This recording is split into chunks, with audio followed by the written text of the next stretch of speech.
साबिक डीजीआईएसआई और साबिक कोर कमांडर जनरल फैज़ हमीद जो कि बाकायदा तौर पर आर्मी चीफ के लिस्ट के अंदर भी शामिल हो गए थे। और वो लिस्ट जहाँ से आर्मी चीफ की सिलेक्शन होनी थी उनके अंदर भी जनरल फैज़ हमीद शामिल हो गए थे। तो इस टॉप लेवल का आदमी, इस टॉप लेवल का जर्नल, उसके ख़िलाफ़ अब कोर्ट मार्शल की कार्रवाई शुरू हो चुकी है और इस पर डीजीआईएसपीआर की जानिब से बाकायदा तौर पर एलामिया जारी किया गया। उनकी जानिब से बाकायदा प्रेस रिलीज़ जारी की गई और कहा गया कि जनरल फैज़ हमीद की जो इस वक्त इंक्वायरी है मुकम्मल हो चुकी है। उनके ऊपर चार्जेस लगा दिए गए हैं, उनके ऊपर चार्जेस फ्रेम कर दिए गए हैं और अब उनके ख़िलाफ़ ट्रायल शुरू होने जा रहा है। अब ट्रायल कितना वक्त लगता है? नॉर्मली कहा जाता है कि वो 1 से 2 महीने ये वक्त लेगा, क्योंकि ये इंक्वायरी मुकम्मल होने में ये भी तकरीबन कोई 4 महीने लगे। 4 महीने बाद इंक्वायरी मुकम्मल हुई है, उनके ऊपर चार्जेस फ्रेम कर दिए गए हैं, उनके ऊपर फ़र्द जुर्म आयद कर दी गई है। अब ये जो प्रेस रिलीज़ जारी की गई है आईएसपीआर की जानिब से, उसके अंदर बड़ी ही मानीखेज़ बातें लिखी गई है और इसमें हर कोई अपना अपना जो है वो एंगल निकाल रहा है, अपनी मर्ज़ी का इसमें से रास्ता निकाल रहा है और अपनी मर्ज़ी की इंटरप्रिटेशन और अपनी मर्ज़ी की मायने और अपनी मर्ज़ी की बातें जो है वो इसमें से निकाली जा रही हैं। हकीकत के ऊपर कोई नहीं जा रहा।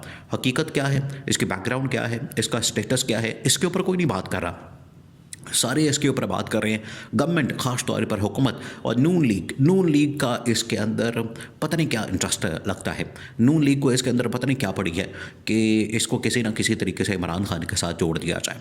और आप देखें इनके जितने मिनिस्टर्स हैं, जिसमें ख्वाजा आसिफ, राना सनाउल्लाह, अता तारड़ और इनके जितने छोटे मोटे आपको वज़ीर मुशीर नज़र आते हैं, वो सारे के सारे जिस दिन से ये प्रेस रिलीज़ निकली है, जिस दिन से ये आईएसपीआर ने इसके ऊपर ऐलान किया है और इसके ऊपर एलामिया जारी किया है, उसके बाद ये सारे लाइन में खड़े होकर और जनरल फैज़ का इमरान खान के साथ एक ताल्लुक़ इस्टेब्लिश करने की कोशिश कर रहे हैं। हालांकि इमरान खान ने जितना फ़ायदा लिया उससे कहीं ज़्यादा नून लीग इसके बेनिफिशरी रह चुकी है, जनरल फैज़ हमीद से फ़ायदा उठा चुकी है।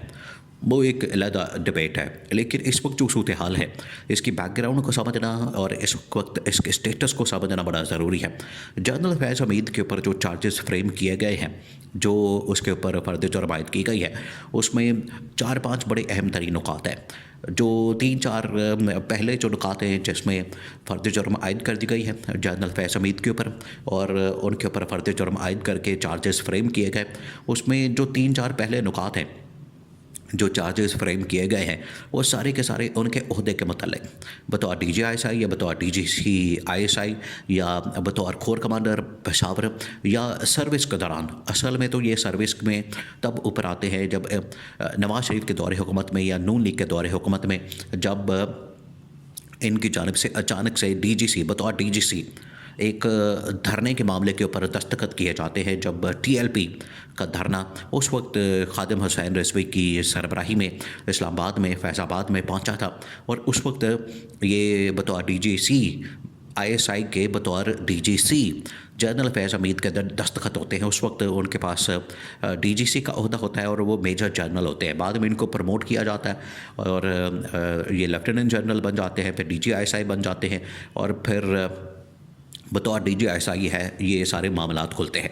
तो अब बतौर ओहदेदार डीजीसी और डीजीआईएसआई उनके ऊपर जो इल्ज़ामात और चार्जेस लगाए गए हैं, पहले इल्ज़ामात थे, अब इल्ज़ामात की इंक्वायरी मुकम्मल करने के बाद उनके ऊपर फ़र्द जुर्म लगा दी गई है।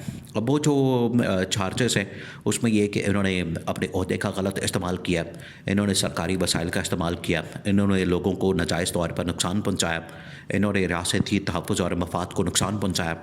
ये वो तमाम चार्जेस हैं जो कि उनके ऊपर लगाए गए हैं। असल में तो ये मामला उस वक्त शुरू होता है और ये नवाज़ शरीफ के दौर का ही मामला है।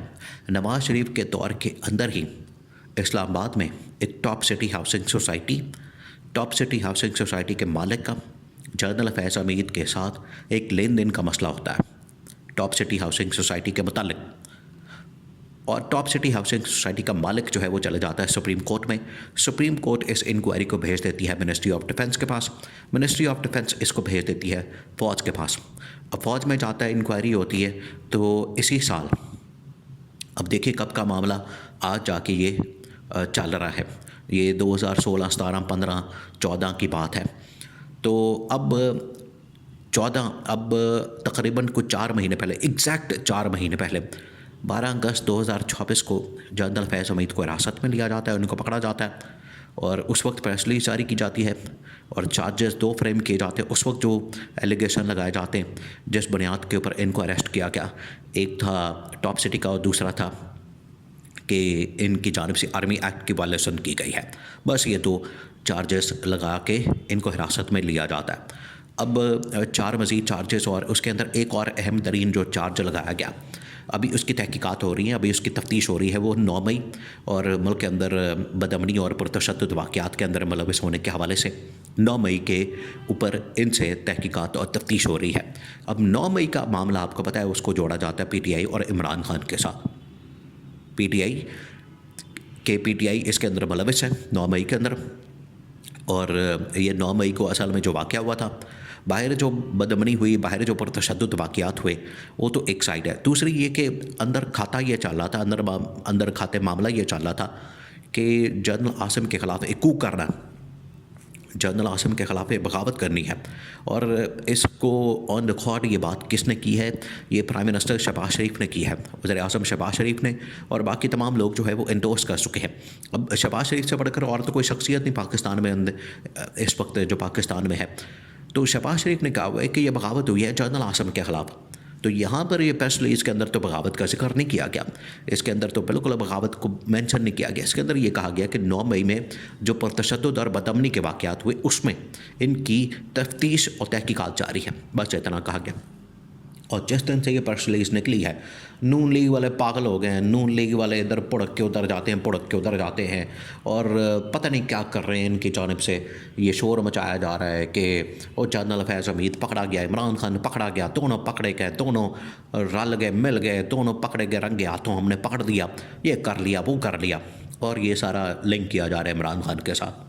और भाई अभी आप इसकी तहकीकात तो होने दें, तफ्तीश तो होने दें। इमरान खान और PTI के ऊपर अगर कोई 9 मई का मुकदमा है तो उसको अदालत के अंदर लेकर जाएँ, शवाहिद लेकर जाएँ, उनकी कन्विक्शन करें, उनको सज़ाएँ दें, उसकी कम से कम तहकीकात तो होने दें, ट्रायल तो चलने दें, सब कुछ तो होने दें। बाहर जो 9 मई के मामलात है उसकी तो टोटल औकात ये है। यहाँ पर जनरल फैज़ हमीद से भी तहकीकात शुरू हुई और इसके ऊपर इन लोगों ने शोर मचा दिया कि वो फड़या गया, और नास गया, और फड़या गया, और इमरान खान फड़या गया, दोनों मिल गए, दोनों रल मिल के गेम डाल रहे थे। इस तरह की कहानियाँ सुनाई जा रही हैं। अभी कुछ भी ऐसा नहीं हुआ, अभी इसमें 2-4 महीने और लगेंगे, उसके बाद दूध का दूध पानी का पानी होगा। लेकिन इन्होंने प्रेस रिलीज़ के ऊपर ही इतना शोर मचा दिया, इतना वावेला मचा दिया कि अब इनको खुद भी समझ नहीं आ रही और ये खुद इसके अंदर फंस जाएंगे।